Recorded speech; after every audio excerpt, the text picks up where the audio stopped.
Assalamu alaikum wa rahmatullahi wa barakatuh. Donc on continue notre série de cours portant sur les preuves rationnelles de l'unicité d'Allah.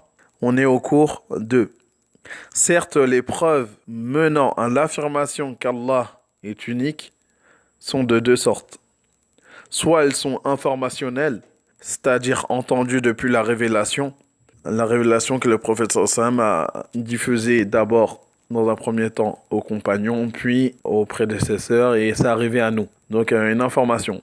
Ou soit elles sont rationnelles, c'est-à-dire qu'elles sont perceptibles avec la raison de chacun indique l'unicité d'Allah. Et l'essentiel de l'épître du Cheikh Saadi, qu'Allah lui fasse miséricorde, sur lequel on se base, on s'inspire, se base essentiellement sur les preuves rationnelles de l'unicité d'Allah. Ceux qui réfutent les preuves rationnelles indiquent qu'ils ne le font que par orgueil.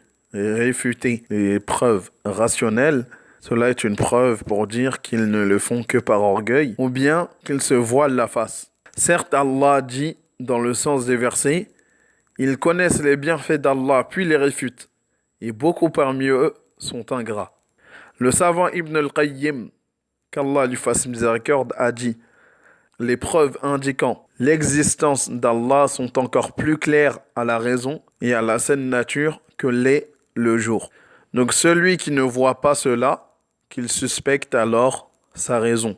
Aussi, on raconte qu'un musulman avait rendez-vous avec des athées pour débattre de l'existence de Dieu. Le musulman est arrivé en retard au rendez-vous. Les athées lui reprochèrent cela et lui demandèrent la cause de son retard. Le musulman répondit que la cause de son retard était les transports. Et il se servit de cette occasion pour jeter son premier pic. Le musulman dit alors que des planches et des vis se sont constitués tout seuls pour lui faire un moyen de transport pour qu'il puisse arriver à son rendez-vous. À ces mots, les athées se sont regardés entre eux et se sont dit « Comment débattre avec quelqu'un d'insensé? Rien ne peut se faire tout seul, certes. » Puis le musulman répliqua alors « C'est ce qu'eux-mêmes affirmaient en réalité pour ceux qui étaient encore plus grands, bien sûr toute la création. » Allah dit dans Surat At-Tur « Ont-ils été créés du néant ou sont-ils les créateurs?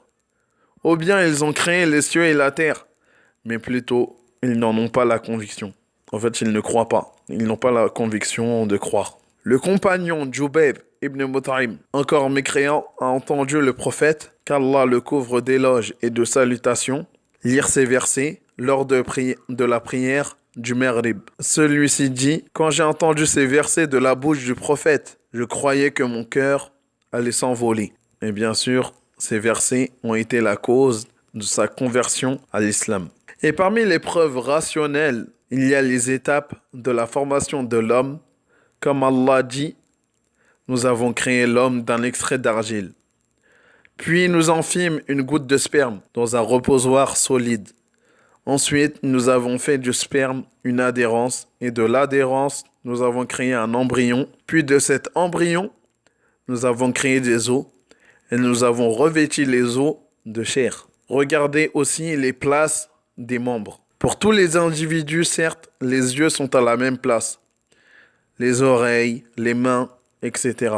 Et parmi les preuves rationnelles, il y a la création des cieux et la terre. En effet, la règle de ce monde est que toute élévation doit être soutenue par des piliers. Et le ciel, lui, ne présente aucun pilier. Et parmi les preuves rationnelles, il y a les guidées des créatures, c'est-à-dire leur automatisation à faire telle et telle chose pour se procurer un bien. Regardez les insectes, les animaux non dotés de raison, mais pourtant, ceux-ci n'éprouvent aucun mal pour se procurer leur subsistance. Prenez l'exemple de la fourmi, jusqu'à ce que certains prennent exemple de leur détermination, ils apprennent de ces petites créatures la persévérance et la patience.